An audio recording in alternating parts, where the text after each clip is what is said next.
여러분 지금까지 살아오면서 후회스러운 거 없으세요? 내 인생에 후회란 없습니다 라는 분은요, 솔직히 우리끼리 얘기인데 거짓말하는 거예요. 후회하는 게 왜 없겠어요? 그리고 내가 그때 그것을 선택하지 않았더라면 왜 없겠어요? 저도 있거든요. 저도 있어요. 여러분 한번 상상해 보세요. 내가 과거로 돌아가 그거 하나만 바꾸고 싶다면 뭐겠어요? 크게 얘기하지 마세요. 예. 나 과거로 돌아가서 하나만 바꾼다. 그러면 바꾸고 싶은 게 없겠어요? 있잖아요. 그럼 우린 지난 과거에 대해서 우리는 어떤 태도를 가지고 살아야 하는가? 그리고 성경은 우리들에게 어떻게 얘기하는가? 좋은 기억들도 있고요. 나쁜 기억도 있죠. 근데 여러분 그거 아십니까? 잊고 싶은 기억도 간헐적으로 일어났던 좋은 기억 때문에 우리가 견디고 사는 거라는 생각을 들고요. 오래전에도 말씀드렸지만 동물에게도 없고 어느 누구에게도 없지만 사람에게 있는 하나님의 은혜, 놀라운 능력이 우리 안에 있어요. 뭐라고요? 그렇지. 잊어버리는 은혜가 있는 거예요. 망각의 은혜라고 얘기하잖아요. 여러분 그거 없으면 우리 못 살아요. 정말로 사랑하는 사람이 죽었어요. 그 괴로워서 어떻게 살아요? 부모님이 돌아가셨어요. 그러면 막 괴롭잖아요. 근데 그 괴로움도요, 또 시간이 지나면 견디게 된다는 거죠. 잊혀진다는 얘기를 하는 거예요. 정말로 나는 이것 때문에 살 수 없어요, 목사님. 또는 친구야, 난 이것 때문에 견딜 수가 없어. 그래서 실제로 많은 사람들이 극단적인 선택을 하잖아요. 근데 솔직히 대부분의 사람들은 그 극단적인 선택을 하려고 하는 그 시점에 5년 뒤나 10년 뒤에 그 과거를 돌아보면 그렇게 죽을 일도 아니었다는 걸 알아요. 근데 그 당시에 그거를 누군가 도와주지 않았기 때문에 그 극단적인 성향들이, 극단적인 상상들이, 극단적인 지배력이 자기를 그런 상황으로 몰아가서 결국은 그 일을 하게 한다는 사실이죠. 이게 되게 위험한 거예요. 저는 주변에 그런 분이 있다면 여러분 꼭 도와주시면 좋겠다라는 생각을 합니다. 성경은 우리 지난 과거에 대해서 어떻게 얘기하라고 합니까? 성경은 바로 기억하라고 얘기합니다. 아니 목사님 그렇지 않던데요? 성경은 하나님께서 우리 모든 것들을 잊으시고 기억하지 않으신다고 말씀하시는데 왜 기억하라고 얘기했다고요? 예, 그런 말도 저는 이해가 됩니다. 우리가 하나님을 믿고 하나님을 만난 그 시점의 삶을 우리가 기억하고 살아야 될 필요가 있겠죠. 그러나 지난 시간들 속에서 우리에게 있었던 것들 중에 때로는 우리는 하나님 앞에 순종하지 못해서 왔던 아픔들도 있습니다. 근데 하나님은 우리가 그것들도 기억해야 된다라고 얘기하고 있는 것이죠. 물론 이사야서에 보면 이런 말씀도 있습니다. 너희는 이전 일을 기억하지 말고 옛날 일을 생각하지도 말아라, 이런 말씀이 있어요. 그 말은 너가 과거에 묶이지 말고 지난 시간 때문에 힘들어하지 말아라, 이 소리가 아닙니다. 우리 그건 줄 알고 있잖아요. 그럼 지난 과거는 다 잊어버려야 되잖아요. 아니요. 성경이 그렇게 얘기하고 있는 거 아닙니다. 방금 읽었던 이게 이사야 43장 8절인데요. 조금만 뒤로 가면 곧바로 뭐가 있냐면 이사야 43장 19절로 20절이 있어요. 이 말씀 하시려고 이 얘기한 거예요. 보라, 내가 새 일을 행할 것이다. 이제 나타낼 것이다. 너희가 그것을 알지 못하겠느냐. 반드시 내가 광야의 길을, 사막의 강을 낼 것이다. 뭔가 좀 오세요? 내가 너희에게 불신하고 너희가 나의 능력을 믿지 못하고 너희의 잣대로 나를 계산하는 그 머리로 나를 판단하지 말아라. 너희가 그 불순종의 시점에서 나의 능력을 과소평가하고 내가 너의 인생에 어떻게 개입할지에 대해서 불안했던 그 모든 것들을 나는 기억하지 않겠다, 이거예요. 하나님의 입장에서 기억하지 않는 거지 너희가 기억하지 말아라가 아닙니다. 그렇기 때문에 우리는요, 지난 시간들을 여러분 잊으시면 안 되는 거예요. 내가 하나님 앞에 순종했던 과거도 잊으시면 안 돼요. 내가 하나님 앞에 불순종했던 시간들도 잊으시면 안 되는 거예요. 이거를 잊으면 안 되는 이유가 내가 불순종했던 시간들이었다면은 내가 옛날엔 그랬었지 하면서 이제 순종의 반열로 세워지기 위해서 나를 돌아보는 기회가 돼요. 그리고 반대로 이런 것도 있습니다. 지금 볼 때에, 여러분이 볼 때에 좀 성에 안 차는 사람이 있을 거 아니에요. 아유, 저 정말 맨날 저 모양이고 뭐 그런 사람이 있을 거잖아요. 왜 없겠어요? 근데 그거 아십니까? 옛날엔 우리도 그랬고 너도 그랬고 나도 그랬고 다 그랬다. 그래서 우린 지난 과거를 잊으면 안 돼요. 지난 과거를 잊으면 쉽게 정죄하게 됩니다. 여러분, 그거를 제일 하기 힘들었던 사람이 바로 저였습니다. 너무 힘들었어요. 쟤는 왜 저러니? 쟤는 왜 저러니? 근데 그럴 때마다 하나님이 얘기해 주시는 것은 너는 나한테 100점이었는 줄 아느냐? 네가 볼 땐 쟤보다 네가 조금 더 점수가 높은 것 같지. 그건 다 같이. 그건 네 생각이고 시작. 그건 네 생각이고. 근데 여러분 그거 아세요? 우리가 그렇다고 해서 그것만 갖고 위로받으면서 위로 포인트로 살 수는 없거든요. 그렇잖아요. 다들 그랬었는데 뭐 내가 지금 못하는 거에 대해서 이해해 주세요. 여러분 그거는 성장하지 않겠다라는 잘못된 신보예요. 그런 사람들한테는 하나님의 은혜가 있을 수 없어요. 우리보다 뒤처진 사람들에 대해서 기다려줄 수 있는 이 마음들이 뭐냐? 바로 네 과거를 잊지 말아라. 이겁니다. 그리고 과거에 순종했던 기억이 있다면 있게 되기를 축원합니다. 있었다면 이렇게 얘기하는 거예요. 내가 그때 순종했더니만 이런 기적이 일어났었지. 그럼 내가 지금 너무 힘들 때에 그때 지난 과거에 하나님께 순종함으로 얻어낸 결과가 있잖아요. 그러면 나는 그래, 그때의 과거를 기억하면서 믿음의 본을 보이고 나아가고 흔들림 없이 전진할 수 있는 거죠. 그럴 때 우리는 어떤 이유에서라도 지난 시간에 아픈 과거든 잘한 과거든 잊으시면 안 되는 겁니다. 이것이 하나님 우리에게 원하는 것이라는 거죠. 하나님의 입장에서 히브리서 8장 12절에 하나님께서만이 할 수 있는 거예요. 내가 그들의 불의를 긍휼히 여기고 그들의 죄를 다시 기억하지 아니하리라. 하나님만이 하실 수 있는 거예요. 여러분 이런 얘기 많이 하잖아요. 사람 바뀌지 않는다. 맞아요. 안 바뀝니다. 이쯤 되면 여러분 우리가 뭔가를 선택해야 될 때가 얼마나 중요한지 아시죠? 제가 역으로 뒤집어 한번 얘기해 볼까요? 여러분은 그렇게 잘 바뀌던가요? 여러분 바뀌려면요 보통 노력해서는 안 돼요. 제가 말씀드렸잖아요. 이게 사람마다 태어나는 기질이 있단 말이에요. 어떤 사람은요 되게 체계적인 사람이 있고요. 어떤 사람은 그냥 흐리멍텅한 사람이 있어요. 어떤 사람은 시간에 관념이 없는 사람이 있어요. 개념이 없는 사람이 있어요. 어떤 사람은 철저한 사람이 있습니다. 어떤 사람은 자기가 한 말을 기억하고 그 말에 대한 책임을 지는 사람이 있고 어떤 사람은 그냥 말만 퉁퉁 던져놓는 한량 같은 사람도 있습니다. 되게 많습니다. 자, 이걸 통틀어서 이걸 뒤집을 수 있는 유일한 방법은 그 개인에게 성령께서 강력히 임하면 되는데 이거 없이 어떻게든 의지적인 노력을 하려고 하니까 안 되는 거예요. 그러면 노력해서 되는 사람은 어떤 사람인 줄 아세요? 원래 그 사람은 될 수 있는 사람이었던 거예요. 환경적으로 안 받쳐줘서 안 한 거지. 그럼 우리 자체를 볼 때에 나는 성령의 충만도 아닌 것 같아. 그리고 그다지 그렇게 장점도 없는 것 같아. 그러면 솔직히 우리 어떤 퍼스널리티, 어떤 인성 그렇게 좋은 건 아닙니다. 애도요. 다 자랄 때마다 똑같은 환경에서도 결과물이 다를 때가 있습니다.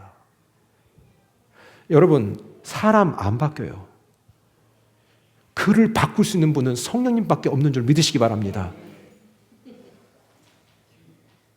이건 무서운 얘기입니다. 내가 바뀌었습니다. 내가 바뀌었습니다. 믿지 마세요. 그 사람이 성령 안에 있다면 그게 진짜 바뀔 수 있는 사람입니다. 그렇기 때문에 하나님만이 그 죄를 사하고 그 죄에 대해서 기억하지 않는 거예요. 우리는 어때요? 잘하다가도 또 다시 잘못하면 어때요? 네가 그러면 그렇지.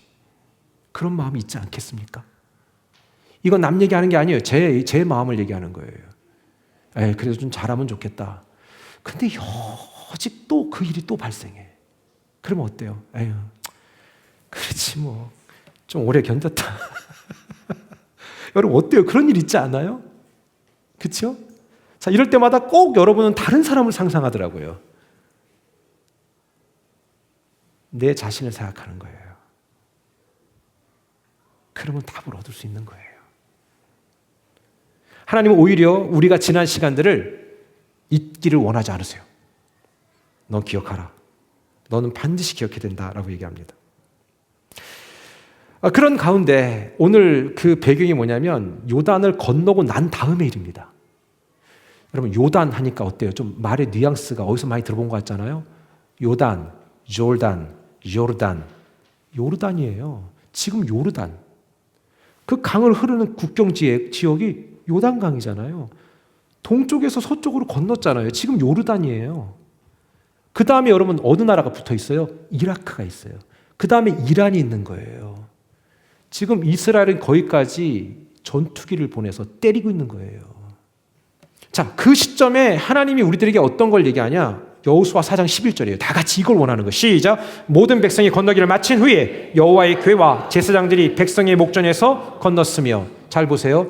우리 신약 성경에 이런 말씀 있잖아요. 너희는 택하신 족속이요 왕같은 제사장이요 거룩한 나라요 그의 소유된 백성이니. 계속 할 때마다 이렇게 말이 줄어들 줄 알았어요. 이는 너희를 어두운 데서 불러내게 하신 자의 아름다운 덕을 선전하게 하려 하심이라. 아멘. 우리가 제사장이라고 하는데 꼭 이런 말씀만 쏙 외우고 제사장으로 안 살잖아요. 이게 참 우리가 되게 최면당한 것 같아. 오늘날 21세기에 교회 다니는 교인들은 다 최면당한 것 같아. 좀비처럼. 말씀 몇 개 외우면 그 말씀이 그 말씀대로 우리가 될 것 같잖아요. 그렇지 않아요. 그 말씀을 외우면 외운 말씀대로 되기 위해서 진짜 피 흘리는 싸움을 해야 되는 거예요. 지금 이스라엘 보세요. 피 흘리는 싸움 하잖아요. 전쟁이라는 것은 결과물이 있어야 되는데 많은 사람들이 이상하게 공짜 복음을 원한다는 거지요. 늘 강조해 드렸습니다. 구원은 하나님이 주시지만 그 여정에 있어서의 우리 각자 개인의 선택은 하나님이 결정하는 부분이 아닙니다. 절대로 아닙니다.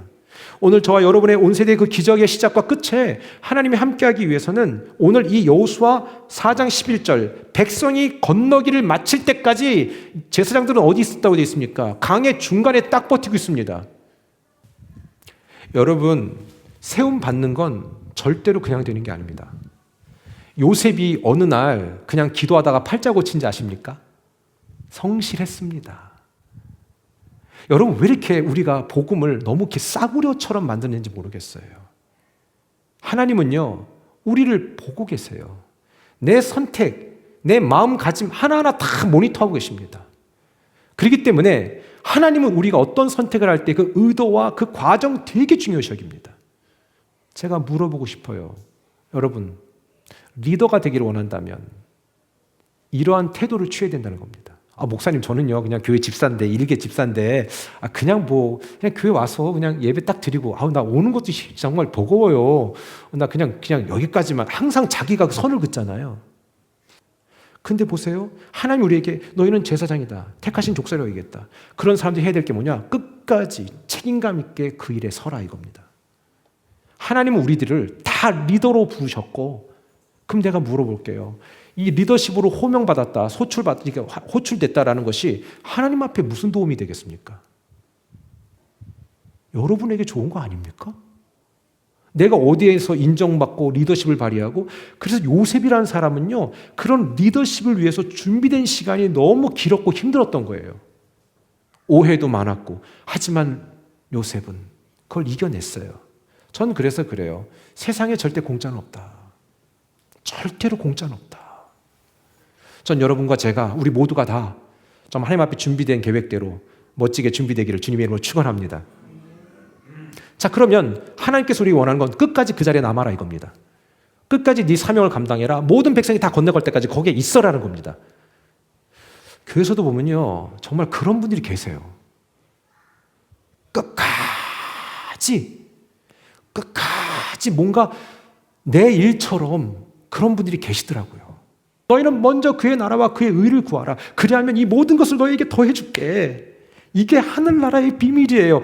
너의 고통, 너의 계획, 너의 어떤 그 어줍지 않은 그런 어떤 좀 이렇게 찡찡거림, 이게 중요한 게 아니야. 내가 너 책임질 테니까 걱정하지 마. 이거래요. 여러분 각자가 뭔가를 기다리고 준비하고 계획하는 일들 가운데 왜 하나님보다 앞서가고 싶은 마음이 왜 없겠냔 말이에요. 근데 우리 보세요. 지나간 시간들을 볼 때 하나님보다 앞서가고 망가진 게 한두 개입니까? 그러니까 하나님이 말씀하시는 거예요. 끝까지 영적인 책임감을 가지고 네 자리를 지켜라 이겁니다. 근데 우리 마음속엔 조급함이 있다는 것이죠. 아마 이 제사장 중에 이럴 거예요. 야, 이거 계속 이렇게 해야 돼? 다 나갔잖아. 근데 하나님이 말씀하셨잖아요. 끝까지 지켜라. 그러니까 어때요? 끝까지 지킨 거예요. 고아자손 딱 메고요. 어때요? 난 이렇게 생각합니다. 여러분, 그거 다 지나갈 때까지 그 한두 시간 걸렸을 것 같아요? 고아 자손이 교대했다라는 말은 없어요. 근데 뭐 교대했을 수도 있겠죠. 뭐 중요한 얘기가 아니니까. 그럼 그거는 쉽습니까? 끝까지 그 자리를 지키는 게 그렇게 쉽겠습니까? 어려워요. 하나님 우리의 살아가는 모든 문제에서 여러분에게 옵션을 제공하셨습니다. 옵션의 선택은 여러분이 하는 겁니다. 그러나 하나님의 뜻은 변하지 않습니다. 불변합니다. 절대로 불변합니다. 그냥 우리를 향한 계획은 고정되어 있습니다. 먼저 그의 나라와 그의 의를 구할래? 그러면 이 모든 거 더해줄게. 네가 그렇게 조급해하지 마. 여러분, 먼저 그의 나라와 의를 구하게 되기를 축원합니다. 하나님의 투자 방식은 정확합니다. 하나님은 투자는 절대로 손해보는 투자가 없어요. 사람들은 어줍잖게 펀드 스탁 샀다가 어떻게 됩니까? 주저앉잖아요? 중요한 건 뭐냐? 하나님의 투자 방식에는 절대 손해가 없어요. 왜 여러분이 그 완벽한 투자자를 알고 있음에도 불구하고 왜 우리가 그 하나님을 왜 믿지 못하는가? 우리라면 그런 기준으로 상대를 보지 않겠습니까? 여러분, 제가 물어볼게요. 여러분, 사람을 선택하고 사람을 해석하고 사람을 이해할 때 어떻게 봐요? 여러분 나름대로 그 기준이 있잖아요. 그 스탠다드. 그렇죠? 그 스탠다드를 한번 내 자신에게 적용을 시켜보라는 겁니다. 나라면 나를 인정할까? 하나님은 이렇게 나를 보시는 거라는 거죠. 그러면 할 말이 없어지는 거예요. 제사장들은요, 마지막 그 순간까지 정말 감사함과 두려움으로 끝까지 그 자리를 지켰던 사람들이고 그 사람들이 우리여야 된다는 겁니다. 하나님은 지난 시간, 건강한 과거를 갖기 위해서는 이러한 것들을 잊지 말아야 된다는 것이죠. 하나님이 우리 가정에게 행하신 일, 1세대 다음에 2세대들은 잊기 딱 좋아요. 그런데 2세대고 1세대고 지금 새로운 세대를 이뤄가는 사람들은 정신 바짝 차리셔야 돼요. 이 시간이 내 다음 세대도 그대로 연결될 건지 아닌지 여러분의 선택인 거예요. 여호수아 4장 5절에 이렇게 얘기합니다. 다시 한번 다 같이 시작. 그들에게 이르되 요단 가운데로 들어가 너희 하나님 여호와의 궤 앞으로 가서 이스라엘 자손의 지파 수대로 각기 돌 한 개씩 가져다가 어깨에 매라. 야, 다 나왔어. 나온 다음에 하나님이 특별히 얘기합니다. 너네 건너왔지? 그럼 건너왔던 그 물 중간에 가가지고 돌 한 개씩 몇 개? 그러면 지파대로니까 12개 갖고 나와. 그러니까 그 당시 사람들 또 힘이 좀 세. 돌 갖고 나오라니까 이런 거 갖고 나왔겠어? 지파의 대표를 지파를 대표하는 돌인데 그거를 물가로 다 갖고 나왔고 이제 딱 세워놓는 거지. 아마 이런 그림이 아니었을까 생각하는 거야. 12개를 탁. 저거는 그냥 제가 그린 거니까 이러면 이해해 주세요. 그리고 여기에서 이렇게 얘기하는 거야. 니네 잊지 마. 그리고 이거 평생 기억해. 니네가 저기를 건너왔다는 거. 이 돌은 물가에서 얻은 돌이 아니야. 물 속에서 빼낸 돌이야. 너의 과거를 잊지 마. 잊지 마. 절대 잊지 마. 사랑하는 여러분 집안에 하나님이 행하셨던 일들을 잊지 마십시오.